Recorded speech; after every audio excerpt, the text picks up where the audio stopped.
आणि ज्या क्षणाला उमेदवारी मिळाली त्या क्षणाला सर्व आमचे भाजपमधील पदाधिकारी सर्व कार्यकर्ते दुसऱ्या मिनिटापासून भारतीय जनता पार्टीच्या कामाला लागले।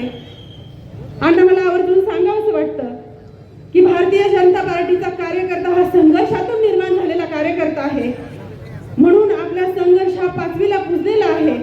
म्हणून आमच्या कार्यकर्त्याला संघर्ष माहितीच आहे, कारण की ज्याला पहिला विजय होतो त्याला विजयाची किंमत कळत नाही, परंतु ज्याचा पहिला पराभव होतो त्याला नक्कीच विजयाची जास्त किंमत कळते। म्हणून आमचा भारतीय जनता पार्टीचा कार्यकर्ता हा संघर्षातून निर्माण झालेला कार्यकर्ता आहे, म्हणून संघर्ष आपल्याला करावाच लागेल। परंतु कितीही संघर्ष केला तरी भारतीय जनता पार्टी अशी पार्टी आहे की ती केव्हा ना केव्हा आमच्या कार्यकर्त्याची दखल घेते आणि त्या कार्यकर्त्याला एखाद्या उच्च पदावर त्याला ठेवते।